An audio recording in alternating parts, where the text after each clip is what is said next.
Hello again. Welcome to day 4. I want to share a little secret. So, first of all, today we're going to be talking about bringing the presence of God into our workplace. And that's a little difficult. I think that everybody has different jobs, everybody has different things. And sometimes bringing God into the workplace is a little bit challenging. So, I spent all day thinking about that verse, and I was wondering why is it or how is it that I'm able to do that.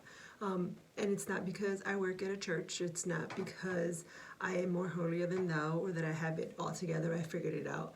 I don't. It has nothing to do with any of those elements, but I have recognized these past couple days that I've been sharing with you a habit that I have. So I tend to get into the Word and have my quiet time at the end of the day. And the reason why I've been doing that, or I've always done it, but now I can recognize it and I can share it with you, is that I realize that at the end of the day, I have so many things that have happened throughout the day that I get everything's out. Everything that I could do, everything that I needed to get done, it got done or it didn't get done. But at the end of the day, I can exhale for a moment. And then I take that time to disconnect, to find a way to decompress. And I've noticed that I have a habit, and my habit is that at nighttime is when I'll read my verses. Nighttime is when I want to read the scriptures a little more. I want to hear something encouraging, or I just want to do that self-care in my spiritual walk.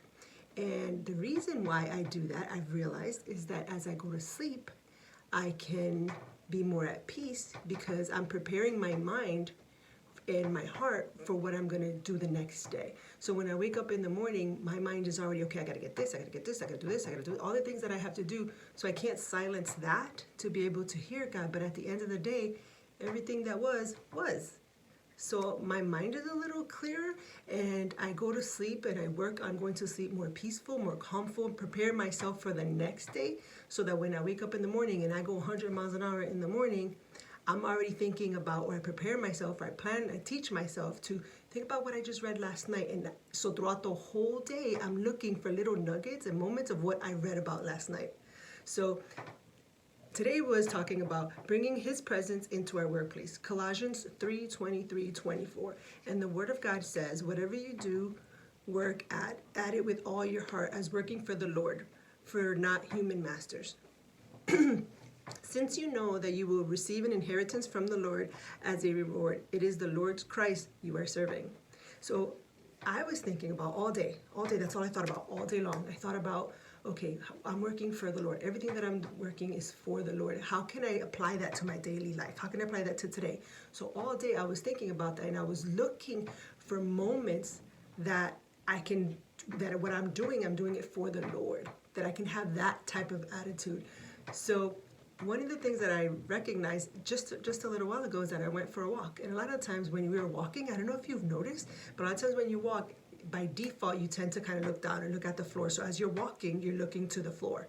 And you already know the floor is there, the sidewalk is there, it's not going to go anywhere. But by default, you kind of tend to do that. But if you look up and you're looking at your surroundings, you have to be more aware, you're more alert. There's more things that are happening.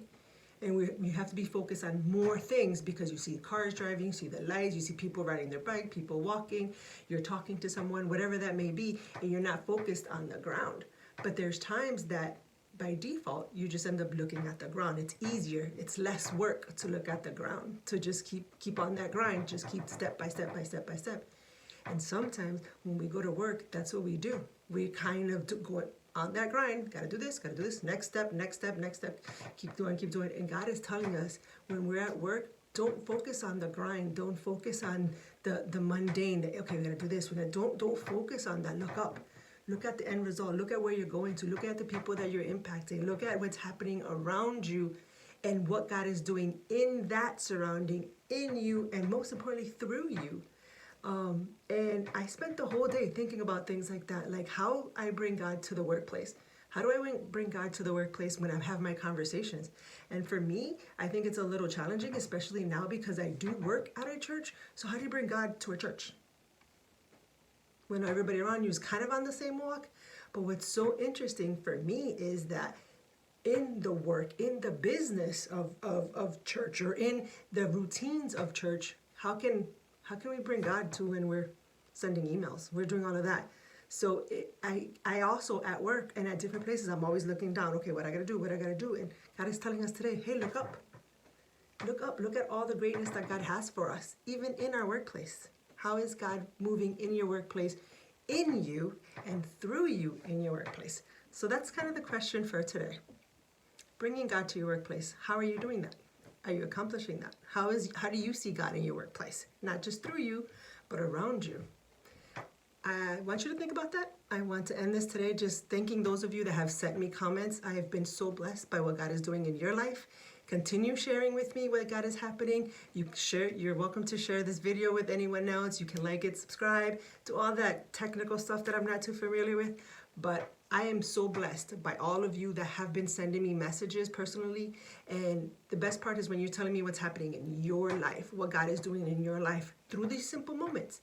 So thanks again for listening. Thanks again for being here and allowing me into your time and your space and your vulnerable times. Have an amazing day tomorrow. So think about tomorrow. How do you bring God into your workplace tomorrow?